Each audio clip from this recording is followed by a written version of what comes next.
Le monde de la perception, c'est-à-dire celui qui nous est révélé par nos sens et par l'usage de la vie, semble à première vue le mieux connu de nous, puisqu'il n'est pas besoin d'instruments ni de calcul pour y accéder, et qu'il nous suffit en apparence d'ouvrir les yeux et de nous laisser vivre pour y pénétrer. Pourtant, ce n'est là qu'une fausse apparence.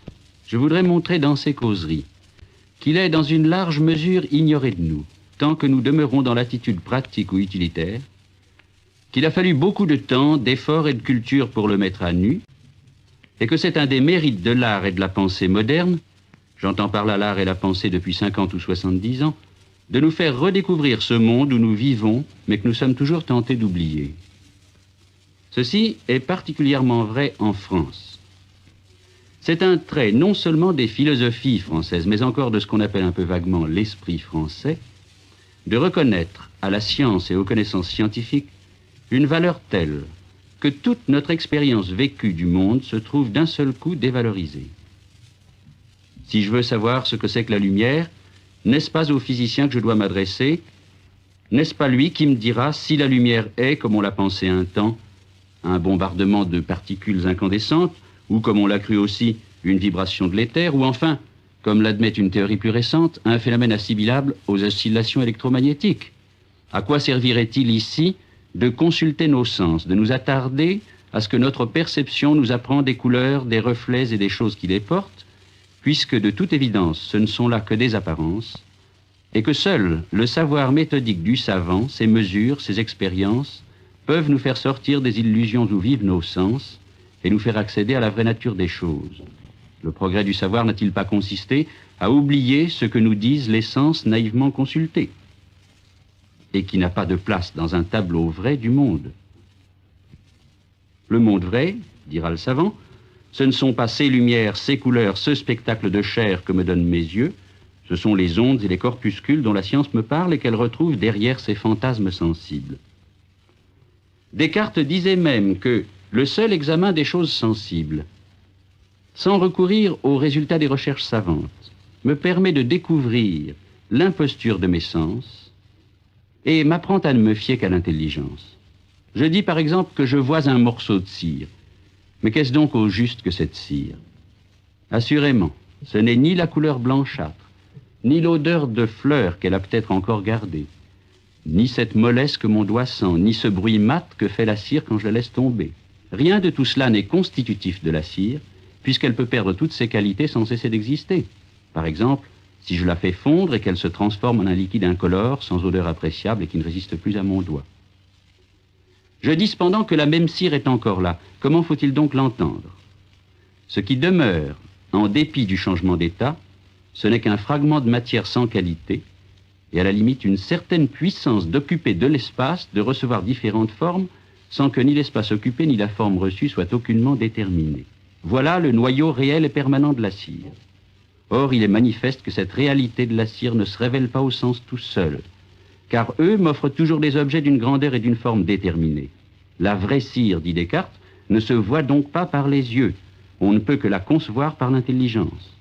Quand je crois voir la cire de mes yeux, je ne fais que penser à travers les qualités qui tombent sous les sens, la cire toute nue et sans qualité qui est leur source commune. Pour Descartes donc, et cette idée est demeurée longtemps toute puissante dans la tradition philosophique française, la perception n'est qu'un commencement de science encore confuse.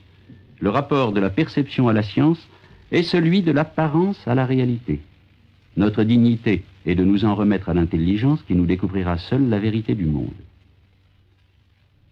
Quand j'ai dit tout à l'heure que la pensée et l'art moderne réhabilitent la perception et le monde perçu, je n'ai naturellement pas voulu dire qu'il niait la valeur de la science, soit comme instrument de développement technique, soit comme école d'exactitude et de vérité.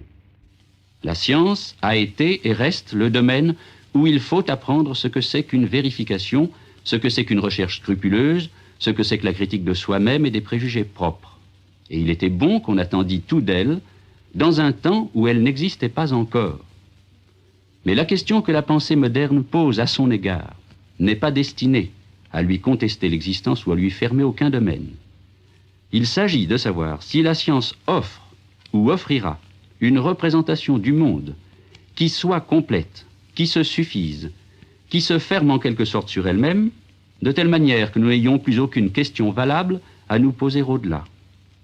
Il ne s'agit pas de nier ou de limiter la science, il s'agit de savoir si elle a le droit de nier ou d'exclure, comme illusoire, toutes les recherches qui ne procèdent pas comme elle par mesure, comparaison, et ne se concluent pas par des lois telles que celles de la physique classique. Non seulement cette question-là ne marque aucune hostilité à l'égard de la science, mais encore, c'est la science elle-même, dans ses développements les plus récents, qui nous oblige à la poser et nous invite à y répondre négativement.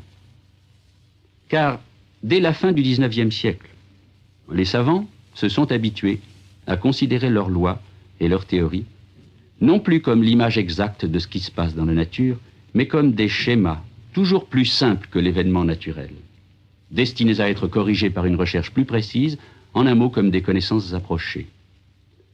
Les faits que l'expérience nous propose sont soumis par la science à une analyse dont on ne peut pas espérer qu'elle soit jamais achevée, puisqu'il n'y a pas de limite à l'observation, qu'on peut toujours l'imaginer plus complète ou exacte qu'elle n'est à un moment donné. Le concret, le sensible, assignent à la science la tâche d'une élucidation interminable.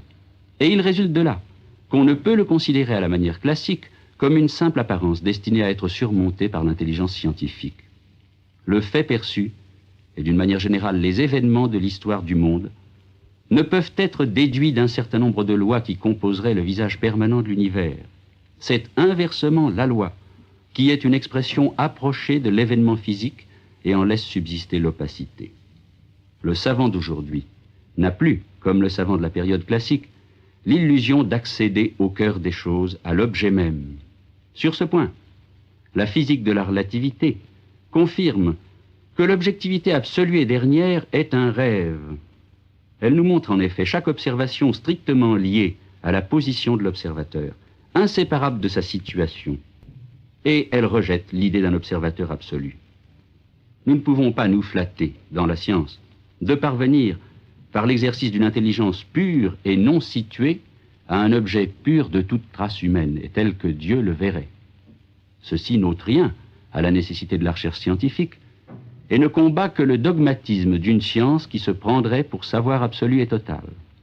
Ceci rend simplement justice à tous les éléments de l'expérience humaine, et en particulier à notre perception sensible. Pendant que la science et la philosophie des sciences ouvraient ainsi la porte à une exploration du monde perçu, il se trouve que la peinture, la poésie et la philosophie entraient résolument dans le domaine qui leur était ainsi reconnu et nous donnaient des choses, de l'espace, des animaux et même de l'homme vu du dehors tel qu'il apparaît dans le champ de notre perception, une vision très neuve et très caractéristique de notre temps.